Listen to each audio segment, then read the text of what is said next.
Hello friends, video শুরুতে সবাইকে নমস্কার। আজ রান্না করব মজাদার পায়েস। অনেকে পায়েস রান্না করতে পারে না, তাদের জন্য একটু হলেও উপকারে আসবে। প্রথমে আমি এখানে 2.5 কিলো দুধ নিয়েছি।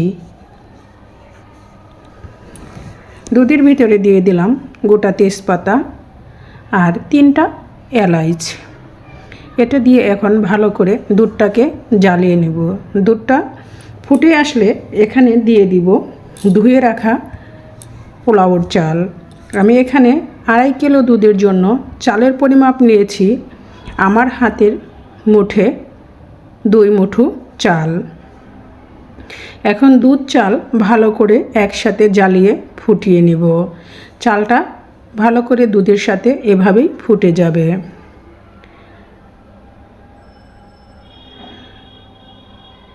চাল দুধ একসাথে ফুটে যেতে যেতে এগুলো ঘন হয়ে আসবে। আর আমি যেভাবে পায়েস রান্না করতেছি এভাবে যদি একবার হলেও ফলো করো, খেতে কিন্তু দারুণ লাগবে। একদম আমি অল্প উপকরণেই কিন্তু এই পায়েস রান্না করতেছি। আমার চালটা কিন্তু ফুটে এসেছে প্রায়। আর একটু ফুটে আসলে আমি এখানে দিয়ে দিব অরিজিনাল খেজুরের গুড়। কারণ চালটা ফুটে আসার পর গুড় বা চিনি দিতে হবে, তা না হলে চালটা ভালো করে ফুটবে না। তাই তো চালটা যখন 80% ফুটে আসবে তখন গুড়টা আমি এখানে ছেড়ে দিলাম। দেখতেই পাচ্ছ বন্ধুরা, আমি কিন্তু খেজুরের গুড়ের পায়েস তৈরি করতেছি এবং গুড়টা কিন্তু দুধের ভিতরে ছেড়ে দিয়েছি এবং এখন আস্তে আস্তে গুড়টা কিন্তু গলে এর সাথে মিশে যাবে এবং কালারটাও চেঞ্জ হয়ে যাবে। একদম বাড়ি থেকে আনা অরিজিনাল খেজুরের গুড়, তাই তো আমার দুধটা কিন্তু ফেটে যায়নি। আর আমি যখন রান্না করতেছিলাম সুন্দর একটা ফ্লেভার আসতেছিল।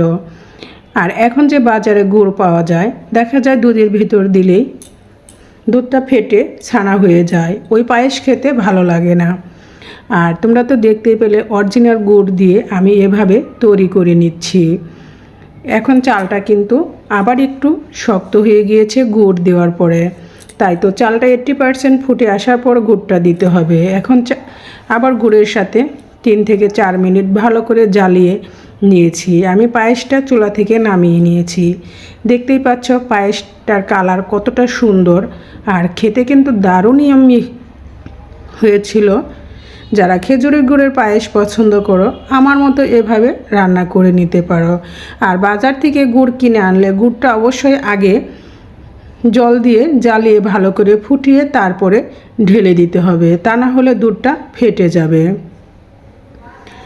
এই ছিল আজকের মজাদার পায়েস। কেমন হলো আমার পায়েস তৈরি করাটা?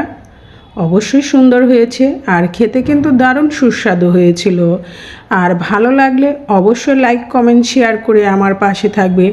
আর নতুন বন্ধু যারা আছো আমার চ্যানেলটি সাবস্ক্রাইব করে পাশে থাকা বেল বাটনটি অন করে দিবে। আবার দেখা হবে তোমাদের সাথে। আজকের মতো এখানেই শেষ করছি।